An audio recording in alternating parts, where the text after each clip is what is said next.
19장은 예수님의 십자가의 마지막 장면을 기록하고 있습니다. 예수님은 이미 피를 다 흘리셨고 숨을 거두신 상태예요. 오늘 본문에 보면 세상의 사람의 눈으로 보면 모든 것이 다 끝난 것처럼 보이는 그런 순간이지만 우리는 그 죽음의 현장 속에서 놀라운 사실 하나를 발견할 수가 있어요.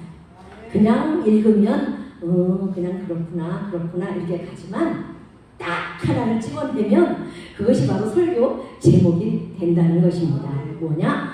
예수님의 뼈가 꺾이지 않았다라는 이 사실은 많은 사람들이 사실 그냥 읽고 지나가기 쉬운 그런 장면이다라는 겁니다. 그래서 이 본문은 똑같은 부분이 어디 있느냐면 출애굽기 12장 46절에 있어요.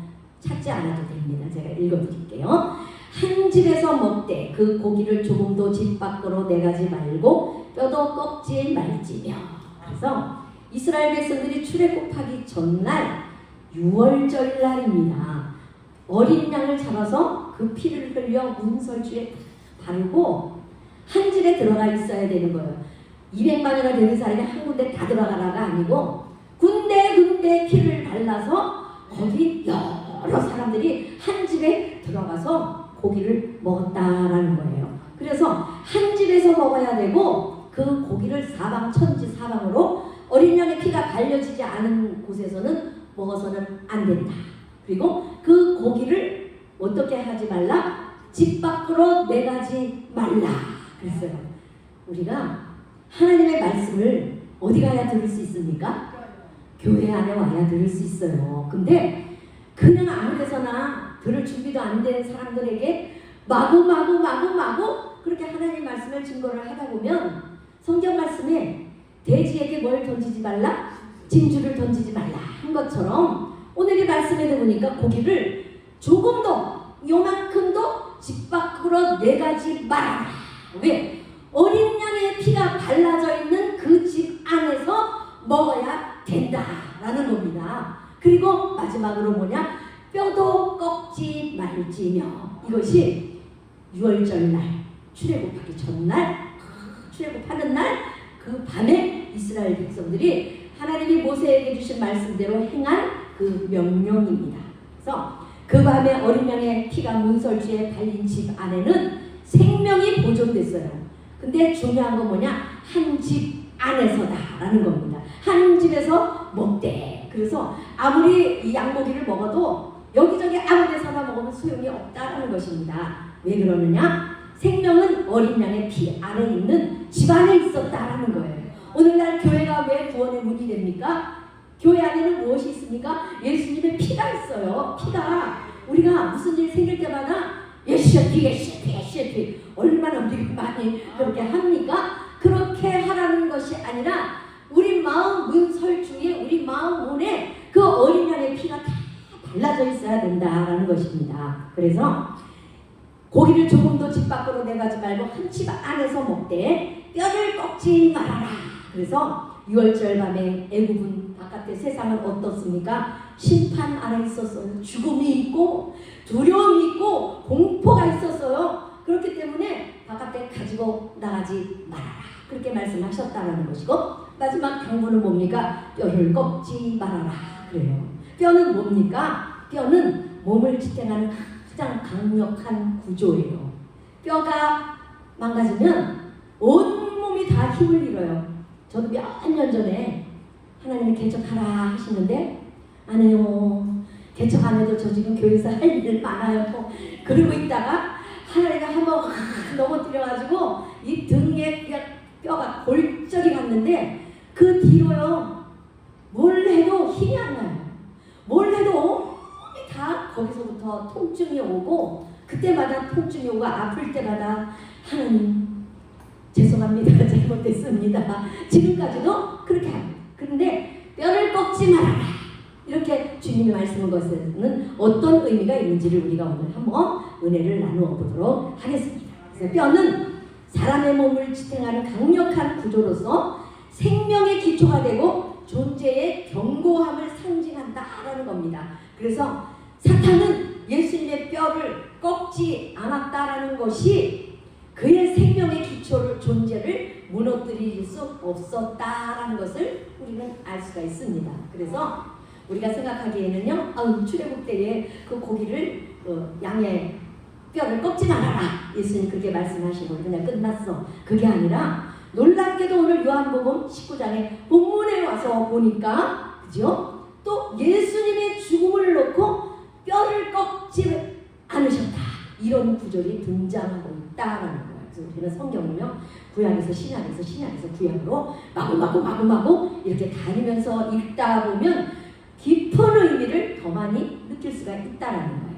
왜 그러면 뼈를 꺾지 말아라, 특히 오늘 본문에 예수님의 뼈가 꺾이지 않았느냐? 우리 주님은 그리스도는 완전한 희생 제물이시기 때문에 뼈가 꺾이지 않았다라는 거예요. 예수님은 죽으셨어요. 왜? 제물이 되기 위해서, 희생 제물이 되어서 죄인들을 살려내기 위해서 죽으셨어요. 그러나 그 뼈가 꺾이지 않았다라는 것은, 결코 패배하지 않았다라는 것을 말씀해주고 있는 겁니다. 십자가는 로마의 가장 잔인한 형벌이었어요. 죄수의 다리를 왜 꺾습니까? 오늘 본문에 보니까 강도가, 그죠? 매달려 있는데 예수님이 제일 먼저 숨을 거두셨어요. 예수님이 연약해서 제일 먼저 숨을 거두신 게 아니라 전날 무슨 일이 있었어요? 채찍을, 어마어마하게 채찍을 맞으셨다라는 거예요. 그 채찍 끝에 갈고리에는 나무를 든 갈고리가 수도 없이 달려 있어서 채찍을 등에다 한번 탁 치면 이 갈고리가 몸을 한 바퀴 휘감아요. 그래서 그걸 다시 이 군인이 떼면 살을 다 죽어 피투성이가 되는 거예요. 그렇기 때문에 예수님은 바로 그 전날 그렇게 채찍을 맞으시는 동안에 이미 생명이 굉장히 많이 소진하실 수밖에 없었다라는 것입니다. 그래서 이미 예수님은 십자가에 달려 계시는 동안에 엄청난 고통 속에서도 참고 견디셨지만 빨리 돌아가셨어요. 근데 강도들은 그것이 없었기 때문에 더 오래 살아있었다는 거예요. 본문에 보니까 군인이 뼈를 어떻게 했다고요? 꺾었어요. 그러면 이 강도의 뼈를 군인들이 왜 꺾었어요? 그래요. 왜 그러느냐? 몸이 이렇게 집행되어 있으면 어디다 못을 박았어요? 손에 못을 박고 발에 못을 박았어요. 그 상처가, 고통도 어마어마한 겁니다.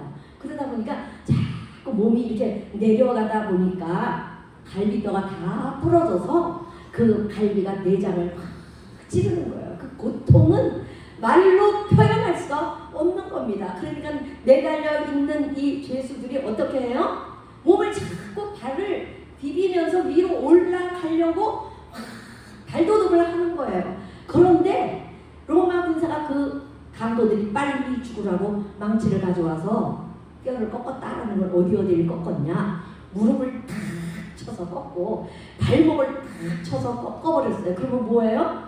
집행을 할 게 이제 아무것도 없는 거예요.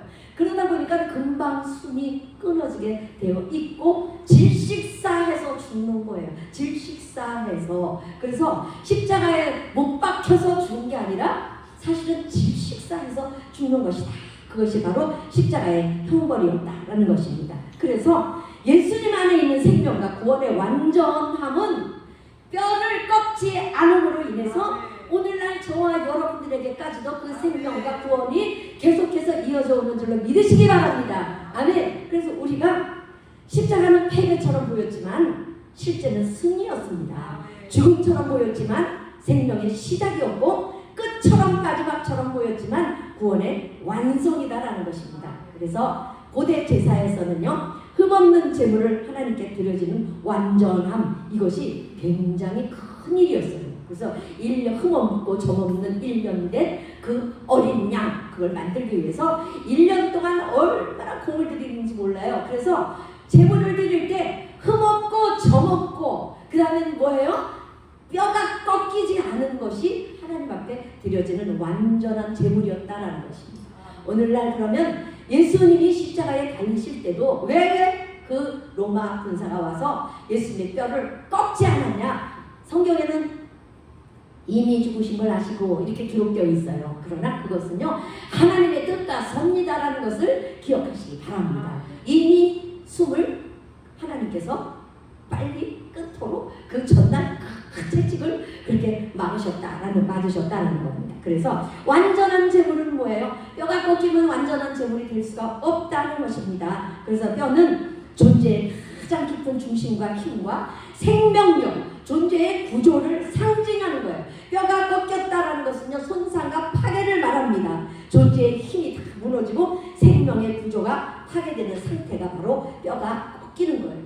다윗도 시편에서 엄청난 고통 가운데 있을 때 뭐라고 노래했냐면, 참 시편을 찾아보니까 의외로요, 뼈에 대한 그런 하소연을 많이 하고 있더라고요. 나의 뼈가 새하도다. 내 뼈가 어그러졌도다. 내 뼈가 숯같이 탔도다. 내 뼈에 평안함이 없도다. 이런 표현들이 이거 말고도 더 많아요. 그래서 다윗은 자기가 어려움 가운데서 존재 자체가 아무것도 아닌 것처럼 느껴질 때에 하나님이 나와 함께 계시지 않는다라고 좌절이 올 때마다 뼈에 대해서 그렇게 노래를 했다라는 것을 알 수가 있어요. 그래서 내 뼈가 새하도다, 내가 뼈가 어그러졌도다, 이런 것은 골절을 말하는 것이 아니라 영혼의 깊은 무너짐과 존재의 붕괴를 말한다라는 것입니다. 그래서 우리가 영적으로 엄청 다운되고 영적으로 정말 내가 수렁에 깊이 있을 때 그냥 수렁 속에만 있는 게 아니에요. 우리 영혼의 뼈가 다 어그러지고 뼈가 다 부러졌다,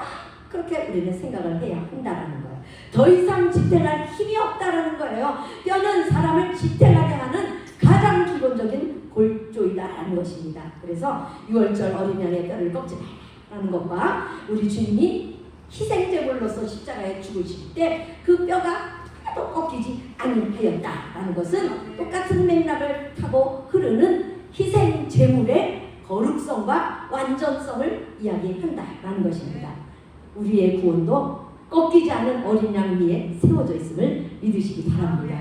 예수님의 뼈가 꺾이지 않았기 때문에 완전한 하나님 앞에 드려지는 제물이 되었고, 우리는 주님이 완전한 제물이 되어주심으로 인해서 오늘도 그 주님이 희생하신 그 피를 통하여서 오늘 이곳에서 감사의 예배를 드리고 있다라는 것입니다. 할렐루야. 네. 그래서 겉으로 살아있는 것 같지만 안쪽에 기둥이 부러진 상태, 이것이 오늘날 많은 성도들이 가지고 있고 뼈가 부러진 성도들이 너무 많은 그런 시대에 우리는 살고 있어요. 특히 목회자들의 영성의 뼈가 다 부러져서 잘못 가르치고 있는 것도 많고, 목회자들이 잘못 살면서 교회가 갈라지고 성도들이 이리저리 흩어지고 그런 일이 상당히 많아요.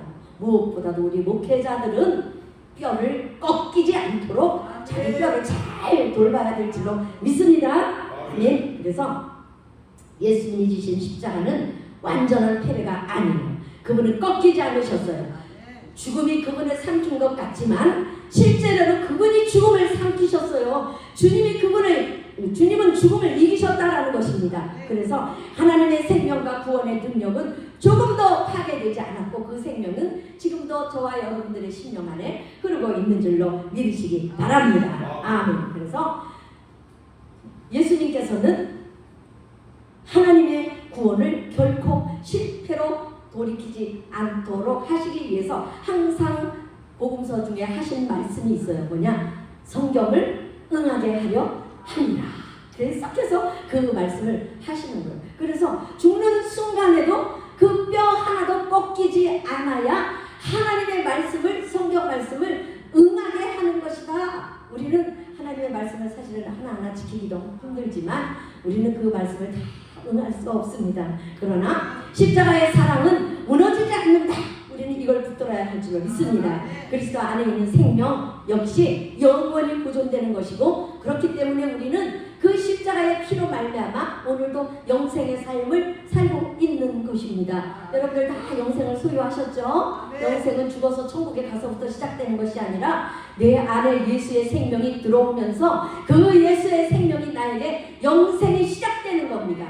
이 땅에서부터 영생을 소유하지 못한 사람은 천국에 가서 이미 늦는다라는 것입니다. 그래서 세상은 사람의 몸을 상하게 할 수도 있고 예수님의 몸을 죽음으로 몰고 갈 수도 있었지만 하나님 안에 있는 생명은 절대로 꺾을 수 없고 예수 그리스도의 뼈는 꺾이지 않았다라는 것이 우리에게 참 큰 소망이 된다라는 것입니다. 그래서 그것은 죽음조차도 하나님의 아들을 무너뜨리지 못했다라는 것이고, 동시에 그리스도 안에 있는 생명도 뺏기지 않았다라는 것입니다. 우리도 신앙의 뼈가 꺾이지 않도록 해야 합니다. 어떻게 해야 우리가 신앙의 뼈가 꺾이지 않을 수 있습니까? 자, 세상은 성도를 무너뜨리려고 엄청 애를 씁니다. 마귀가 우는 사자같이 우리를 삼키려 어디에 있다고 그랬어요?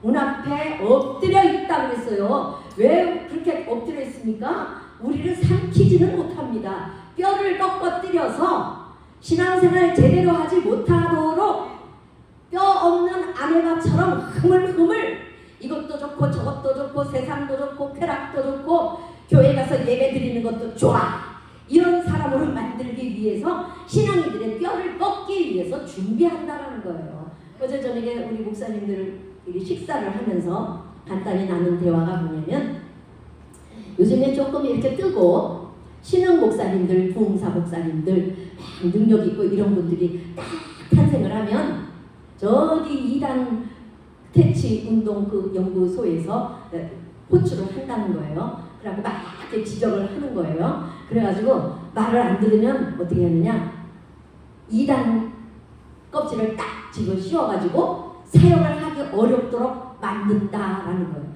돈을 갖다 줘야 된대요. 저도 그 소리 듣고 너무 깜짝 놀랐어요. 돈을 갖다 주면 2단 시비를 풀어준다는 거예요. 이거는 목회자들만 알고 있을 일이 아니에요. 성도들 다 알아야 될 일이다라는 겁니다. 그렇죠? 근데 왜 그렇게 합니까? 쟤 잘 나가는데? 더 크기 전에 어떻게 해야 돼요?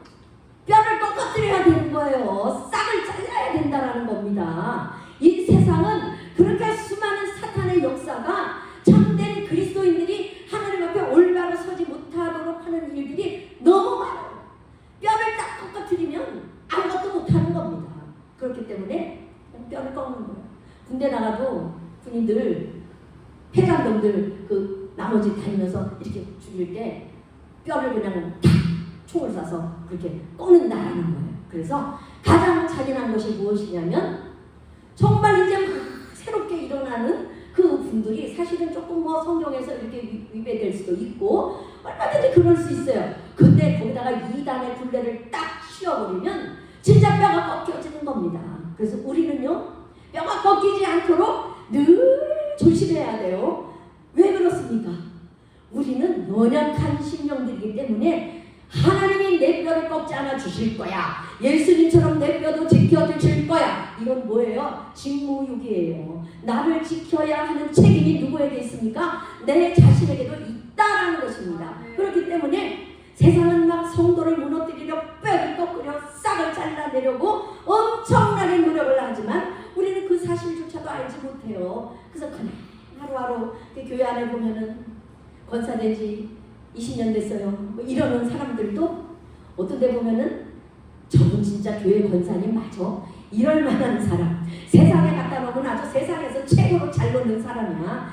교회에 오면 또 기도도 또 잘해요. 이게 뭐냐? 뼈가 없는 거예요. 그리스도인의 지도가 없는 거예요. 믿음의 뼈대가 없는 겁니다. 여기 가면 여기답게, 저기 가면 저기답게, 세상에 가면 세상 사람처럼, 이게 아니라 무슨 일이 있어도 우리는 믿음의 지조와 뼈의 골격을 잘 지켜야 참된 그리스도인으로서 성장해 나갈 수 있고 성숙해 나갈 수가 있는 것입니다. 그래서 우리가 성경 말씀, 우리 목사님이, 한 목사님이 새벽에 설교하실 때도 그런 말씀 하셨어요.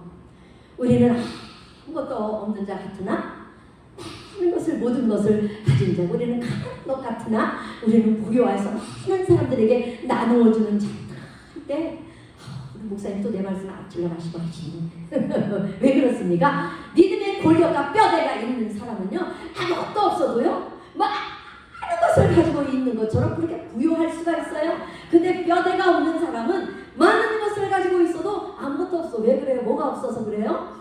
뼈가 없는 거예요. 지조가 없는 거예요. 믿음이 제대로 세워지지 않아서 그렇다는 것입니다. 그러면 우리가 어떻게 해야 믿음의 뼈가 골격이 착착착 잘 잡혀져서 기초가 튼튼한 그런 신앙인으로 자라날 수가 있느냐? 우리에게는 오직 말씀입니다. 오직 말씀. 그래서 말씀으로 우리가 뼈대 뼈대의 기초를 잘 세워나가서 천천히 가더라도 그 뼈가 굳건히 자라날 때에 그 위에 진정한 하나님의 나라가 세워질 수가 있는 것입니다. 그래서 지금 우리는요, 너무나 많은 것이 무너지는 시대를 살아가고 있어요. 그래서 걸핏하면 믿음을 포기해버리고 또 직분도 포기해버리고 교사의 권위도 다 포기해버리고 목회자의 권위도 다 포기해버리고 우리 한 목사님 또 말씀하셨어요. 목회자가 교회를 내려놓으면 안 된다. 새벽에 또 그런 얘기 하셨어요. 여기 딱 있는 말씀을 하시더라고요. 베껴 쓴 건 아닙니다. 그래서 양심이 무너지고 죄책감이 상실되고 관계가 무너지고 믿음이 무너지고 마음 중심이 향방을 잃어서 기도할 때도 보면 뭘 기도하는지 몰라요. 이거 기도하다 저거 기도하다 이거 저거 막 뒤섞여가지고 뼈가 없어. 골자가 없다라는 것입니다. 왜 우리가 이렇게 됐습니까? 어떻게 하다가 우리가 이렇게 뼈가 다 주저앉았습니까? 이제부터라도 뼈를 튼튼하게 세울 수 있는 저와 여러분들이 되시기를 우리 주 예수 그리스도의 이름으로 축원합니다. 아멘. 그래서 신앙인은 믿음의 지조, 믿음의 뼈대가 있다라는 것을 기억해야 돼요. 우리가 기도할 때 우리 이 땅의 한국교회를 위해서 기도할 때 뭐라고 많이 기도합니까? 한국교회여 일어나라, 빛을 발하라. 그쵸? 그거 많이 기도해요. 근데요, 빛을 발하기는커녕 뭐예요? 일어날 힘이 없는 거예요. 왜 그래요? 뼈가 부러졌기 때문에 일어날 힘조차 없는 그런 교회가 굉장히 많다라는 것입니다. 우리는 뼈를 튼튼히 해서 일어나 빛을 발할 수 있는 그런 저와 여러분이 되시기를 간절히 축원을 드립니다. 자, 우리는 하나님의 피로 사신 주님의 귀한 자녀들이며 주님께 드려주는 제물들입니다. 그러므로 우리는 제물답게 주님 앞에 살아가야 돼요. 6월절 어린 양이 뼈가 꺾이지 않아요. 우리 예수님은 6월절 어린 양을 완전히 완성시키신 분이십니다. 십자가를 지고 죽으셨어도 뼈가 꺾이지 않았어요. 근데 오늘날 저와 여러분은 어떤 사람들입니까? 로마서 12장 1절에 보니까 너희 몸을 하나님이 기뻐하시는 거룩한 산제물로 드리라. 이는 너희가 드릴 영적 예배니라. 할렐루야. 우리가 뭐라고요? 우리 제물이라는 거예요. 그것도 거룩한 제물이라는 거예요. 거룩한 제물은 점도 없고 흠도 없고 구별되어야 할 뿐만 아니라 뭐가 꺾이면 안 돼요? 뼈가 꺾이면 안 되는 거예요. 제물이기 때문에. 그런데 점도 없이 흠도 없이 그건 예수님이 다 이루어 주셨기 때문에 나는 그걸 그냥 누리고 살면 돼. 그게 아니다라는 겁니다. 산제물답게 점도 없이 흠도 없이 하나님께 속한 자로서 거룩하게 살아가기 위해서 믿음의 지조, 믿음의 뼈대를 잘 지켜나가야 한다라는 것입니다. 그러므로 우리는 하나님께 예수님께 생명을 받은 거룩한 산제물이 되어서 진정으로 하나님이 기뻐하시는 그런 삶을 살아갈 수 있게 되기를 바라겠습니다. 그래서 그리스도의 생명을 받은 우리는 모두가 거룩한 산제물이 되어야 합니다. 충성하고 봉사하고 헌신하고 아무리 열심히 해도 하나님의 말씀을 제대로 알지 못해서 뼈가 없으면, 뼈가 흐물거리면 그 신앙은 날마다 무너지기가 쉽다라는 것입니다. 그리고 이 말하면 여기 휩쓸리고 저 말하면 저기 휩쓸려서 이단에 그게 왜 그래요? 믿음의 지조가 없는 사람들이 이단으로 가는 거예요. 뼈가 꺾인 사람들이 가는 것입니다. 그러므로 우리는 고난이 있어도 존재의 근본을 잃어버리면 안 되고 신앙의 중심은 무너지지 않도록 우리가 날마다 성령 안에서 그리스도 안에서 그렇게 살아가야 할 줄로 믿으시기 바랍니다. 그래서 세상이 그리스도를 죽였어요. 또 죽일 수 있었어요. 왜? 하나님이 허락하셨으니까. 제물이 되기 위해서 하나님이 허락하셨기 때문에. 그러나 그를 죽인 자들은 자신들이 예수님을 죽인 게 아니에요. 하나님의 도구로 쓰임받았다라는 것입니다. 그리스도는 어린 양으로 희생되셨고 제물이 되셨다. 또한 그러므로 우리들에게도 제물이 되라. 그렇게 말씀을 하시는 거예요. 거룩한 산제물이다라는 것은요, 우리는 그 본문 말씀을 읽을 때마다 어디에다 많이 초점을 둡니까? 거룩한 산제물. 그러면 거룩하다, 구별됐다, 구별됐다. 그러니까 어떻게 살아야 돼요? 깨끗하게 살아야 돼, 지지 않고 살아야 돼. 이 마음이 꽉 차 있어요. 거룩한 산제물은 뭐가 돼야 됩니까? 하나님 앞에 온전히 제 거예요. 그러면 내가 죽기 위해서는 어떻게 해야 되느냐? 뼈가 꺾이면 안 된다라는 것입니다. 우리는 내가 죽어서 하나님께 희생 제물이 되어 올려드릴 때에 거룩한 산제물이 되는 것이고 우리의 뼈가 튼튼히 살아있게 된다라는 것입니다. 그 다음에 보면은요, 이제 로마 군사가 와서 두 강도의 뼈를 꺾고 예수님의 뼈를 꺾으려고 와서 보니까 예수님이 이미 죽어 계신 거예요. 그래서 그냥 내버려 놔뒀어. 근데 뼈를 꺾어라 라고 누가 명령인 줄 아십니까? 오늘 성경에 보면요, 본디오 빌라도가 왜냐? 안식일까지 시신을 거기 매달아 두지 않도록 하기 위해서 빨리 죽어야 되는 거야, 이 사람들이. 그래서 뼈를 다 꺾어라 하고 본디오 빌라도가 명령했어요. 근데 로마 군사 한 사람이 그 본디오 빌라도의 명령을 거역할 수 있어요? 절대 못해요. 거역하면 자기가 십자가 지고 죽어야 돼요. 그런데 이 로마 군사가 딱 와서 보고는 그냥 예수님 뼈를 꺾지 않고 창으로 옆구리를 찔렀더니 피와 물이 확 쏟아졌다라고 오늘 요한복음은 기록하고 있어요. 그러면 이 로마 군사가 왜 예수님의 뼈를 꺾지 않았어요? 하나님의 섭리고 하나님의 계획이었다는 거예요. 할렐루야. 그래서 이제 뼈를 꺾지 않는 대신에 옆구리를 찔렀는데 피와 물이 쏟아졌다. 그래서 피와 물에 대해서도 한번 은혜를 나누어 가야 되지 않겠습니까? 네. 그렇죠? 그래서 피는 물과 피가 쏟아져 나갔다 그랬는데 이것은 완전한 죽음을 말합니다. 구원은 실제로 죽음을 통해서 완성되는 것이기 때문에 죄의 싹은 사망이다. 그렇기 때문에 예수님은 완전히 죽으셔야만 했다 하는 것이고 그리스도의 죽음이 실제가 아니면 속죄도 실제가 될 수 없다라는 것입니다. 그래서 피는 무엇을 말하느냐?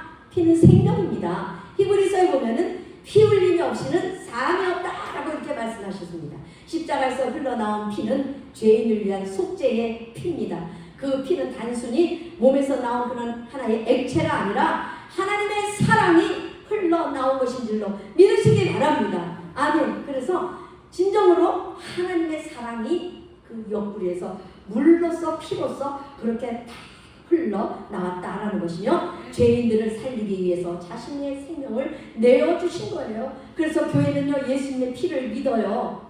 그래서 예수님의 피가 없이는 그리스도인들은 아무것도 성립될 수가 없다라는 겁니다.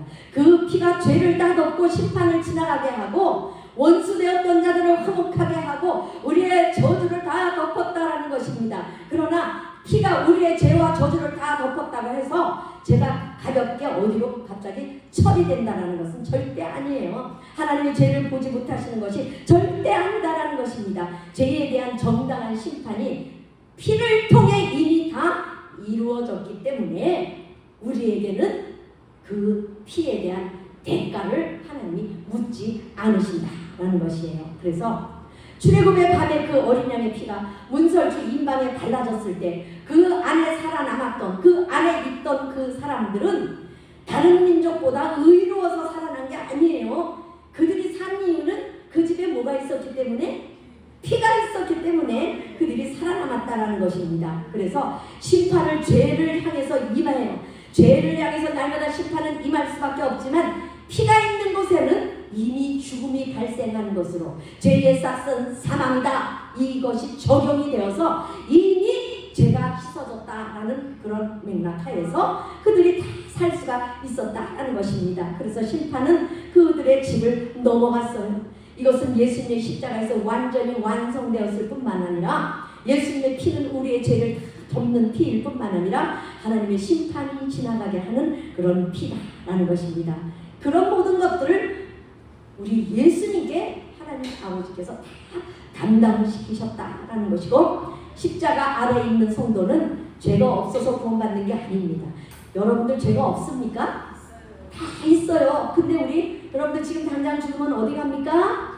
천국에 가요. 이게 세상 사람들이 들을 때 말이 됩니까? 다 뭐라 그러냐면 이렇게 말하면요 또라이란 그래요. 우리들 보고 왜 금방 거짓말하고 금방 싸우고 금방 그렇게 해놓고 지금 당장 죽으면 어디 갑니까? 그러면 천국 갑니다. 그러니까 세상 사람들이 또라이라고 한다고. 그러나 그들이 모르는 뼈가 있어요. 우리는 무슨 뼈가 있어요? 예수 그리스도의 꺾이지 않는 그 뼈 속에서 살고 있는, 그 피의 희생 아래 살고 있는 우리들은 그 믿음을 따라, 그 공로를 따라서 천국 가는 거지, 내가 죄가 없어서 천국 가는 것은 절대 아니다라는 것입니다. 그러면 물은 무엇입니까? 물은 씻음을 말합니다. 많은 사람들이 물은 세례라 이렇게 설명하시는 분들이 많아요. 여러분들도 아마 그렇게 많이 알고 계실 거예요. 근데 세례 받았다고 해서 다 구원받았습니까? 군대 가면요 수천 명 세례 받아요. 근데 그 사람들이 초코파이 먹기 위해서 갔다가 그냥 세례 받고, 세례 받으면 뭐 하나 더 준다는 거예요. 그 사람들이 전부 천국 갑니까? 아니에요. 그렇기 때문에 여기 나오는 본문의 물은 세례를 말하는 것이 아니라 말씀으로 씻어 깨끗하게 하는 능력이 물인 줄로 믿으시기 바랍니다. 그래서 우리의 죄가 말씀으로 씻겨져야 돼요. 그래서 그 깨끗하게 씻는 능력이 바로 물이다라는 거예요. 예수님 옆구리에서 피와 물이 콸콸 쏟아져 나온 것은, 피는 우리를 살리기 위한 거예요. 우리 죄를 씻어서 우리를 살리기 위한 것이고, 물은 무엇입니까? 우리에게 생명을 주기 위해서예요. 살려만 놓으면 뭐합니까? 호흡이 있어야지, 그렇죠? 그래서 물과 피가 쏟아져 나왔다라는 것은 피로써 우리를 살려 우리의 죄를 씻어주시고, 물로써 우리에게 생명을 부어주셨다라는 것입니다. 그러므로 우리가, 예수님은 우리에게 영원히 목마르지 않는 생수를 사마리아 여인에게 약속하셨고, 또 예수님은 니고데모에게 사람이 물과 성령으로 나지 아니하면 하나님 나라에 들어갈 수 없느니라 이렇게 말씀하셨고, 초막절에는 누구든지 목마르거든 내게로 와서 마시라 이렇게 외쳤어요. 그래서 십자가에서 물이 흘러나온다, 십자가에서 피가 흘러나왔다. 이것은 죄사함만 말씀하는 것이 아니라 새로운 생명의 시작을 보여준다라는 것이고, 죽은 영혼에게 새 생명을 주시기 위해서 예수님은 옆구리를 찔리셔서 물과 피를 다 쏟으셨다라는 것입니다. 그러므로 물과 피는 무엇을 했습니까? 교회를 탄생시키셨어요. 그렇죠? 예수님이 피를 통해서 자신을 믿는 사람들을 죄악을 깨끗이 씻어주시고, 물을 통해서 생명을 공급하셔서 살아 움직일 수 있는 그런 사람이 다 되게 하셨다라는 것입니다. 그런데 예수님이 아무리 죽으셔서 물과 피를 다 쏟으시고 뼈가 꺾이지 않은 희생제물이 되어서 속죄를 완성시켜 놨어도 그 사실이 내가 믿어지지 않고 그게 나와 아무런 상관이 없다면 우리는 그게 나하고 별 아무런 일이 안 되는 거예요. 그리고 어떤 사람은 질문을 합니다. 뼈가 꺾여진 것 같아요.